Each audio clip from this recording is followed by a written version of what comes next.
UNCW defeats Stony Brook 65-57 for its third straight conference win, the most conference wins in a single season now since, at least 5 years, and the longest conference win streak since the 2018-19 season. Joined by Zelaya. Allie, we mentioned you set a new career high last night.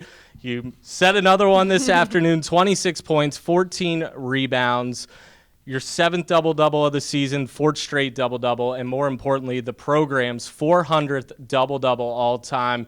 Terrific performance once again.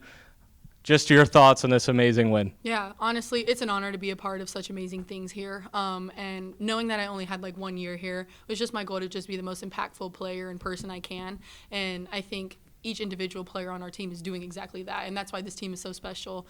And again, having fun, playing basketball, and working hard is it's a deadly combo in the best way possible, and a lot of our hard work is starting to show, and I'm glad that we're reaping the benefits because, season is up, down. We were stuck at split in for a while, so the fact that we were able to stack some wins has been really good for us. You're down 13-6 towards the end of the first quarter. You turned that into an 18-13 lead with a 12-0 run in the second quarter. It seemed like you gained a lot of momentum there. Second quarter, that big run, you finished the quarter shooting 8 of 10. It seemed like there was so much energy on that sideline, and just the togetherness really showed out on the court. What was Coach's message to you after the slow start? Yeah, so after the slow start, it's kind of a coincidence, but not really. Our shoot-arounds, whenever we start slow and shoot around and then do well, it's like it literally happens in the game. We'll start slow in the game and then we'll do well. And today she was like, okay, guys, we ended shoot around really well, but I need our start to have a lot more energy. So when that happened, she was like, what did I tell you guys? And we all looked at each other because we were like, dang it.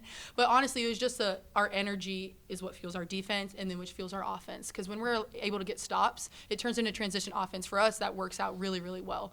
And she just reminded us that when we're attacking and getting the pass or the drive in the paint, we usually have some type of success. So she just really said our energy and getting in the paint touches is what really switched that around. In the third quarter, obviously you had the lead at half at that point, 7-point lead at the half. And then the third quarter, the last 3 games, the team is only shooting 24% from downtown. You flip the script there. Kate hits a couple, you hit a couple. That seemed to really propel you guys and give you a lot of momentum. And then the fourth quarter, Stony Brook flips the script a bit. They go on a 13-0 run, but somehow, some way, this team found a way to get the win. Just talk about that second half a little bit. Yeah, so we wanted someone else to beat us other than number 2 because she's a really great player and she's able to turn things on and really get her team going. And so the fact that she started to turn things on later in the game was really helpful, but we need to do better at making sure that we're sticking to our defensive plan and we're forcing a lot of tough twos throughout the whole game. We let up a little bit. But again, it's nothing that should startle us, and I think we did a good job, especially Tia, keeping composure. Watching her play, I have to give her another shout out. Watching her take control as a freshman and just being a point guard, and when we were chaotic and, she just said, get in point, and she pulled it back, I was like, okay, Tia, all right, I will get in point then, so I think it's just everyone doing their job collectively is what really helps us be successful, and we just lost that a little bit, but again, no game's going to be perfect. It's like a roller coaster ride. Sometimes there's up and downs, but we kept it pretty strong and consistent throughout, so we're able to pull it out. As Tyler said, you've set a career high now 2 games in a row, plus 12 tonight in 37 minutes. I know the team's playing really well. You guys have won 3 in a row, but you are hooping right now. What do you think it is that has you so locked in and really focused with 9 games to go in conference? Yeah, honestly, I have 9 games to go in my collegiate career. There's what am I holding back for now? There's just no reason. I have nothing to lose. I love basketball. And sometimes I say, joke, I'm unfortunately, I love this sport. It has a hold on me, but it's just because it's something that is so special. And the fact that the little kids are coming to every game and stuff. I don't know, I'm just I'm kind of being an old lady and having a moment where it's just dang, this is my peace, this is my joy. And so before every game, my coaches, they give me a clear game plan. I ask questions, and honestly, the trust and the belief that's what's really just unlocked the doors for me. But also, it did start with myself. But again, I think most people say, as long as you believe in yourself, you'll be fine. I argue and say that it's an important combo of your environment and yourself. You need both to be successful, and that's what this place has really done for me, so I'm forever grateful. And that's where I want to go for my next question, too. We talked about this team hasn't been winning since even you've been a player at all, regardless of where it was before here, before any of these other girls were playing as well in college. What does it mean to you to be a part of this tournament? Not even just a part of this turnaround, but the tip of the spear of this turnaround? Honestly, I'm just so excited for the future of this program even when I'm not here. The fact that we're able to do momentum and Woods is able to create this change in her second year, they should be so excited. And I'm so excited to be a fan and to do those things. I got a lot more games to win here now. But exactly. And so, but honestly, the fact that we're able to help this program shift towards a brighter future is just everyone should see the light at the end of the tunnel and just keep on attacking it. Obviously, we talked about you had a great game, another double-double, but Taylor also had a double-double, 10 points, 10 rebounds. Nice. I have no idea when the last time two Seahawks had a double-double in the same night was, but we did it tonight. Won the rebounding battle by 8. I know that's been a big thing for Absolutely. this staff, but also I know you've talked to me about it specifically, rebounding.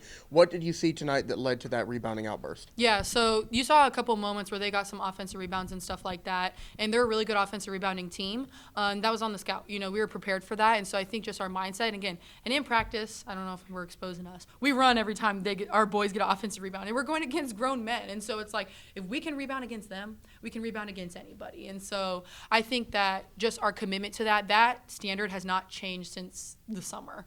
I mean, we get on that line. It doesn't matter how tired or what day it is, we get on that line again, and that's the expectation.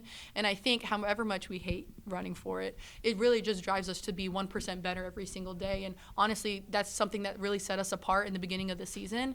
And so we're not done yet. We need to keep this going. This should just be the foundation. And me and Tay even will be fine for rebounds sometimes. I'm like, I got it. She's like, no, I got it. But I'm just so glad that there's such a drive to go get that ball, because that's literally, rebounding isn't necessarily a skill. It's just effort. So the fact that we have so many people trying to go get the ball. Evan got one from me today too. I was like, you know what, Ev, you go get that girl. So I'm just so excited that we have so many people crashing the boards. And there's constant reminders throughout the game where it's like, hey, we don't have enough O-board crashers right now, so we need to make sure we have our saved, you know, all that kind of stuff. So it's not anything. We were very intentional about rebounding.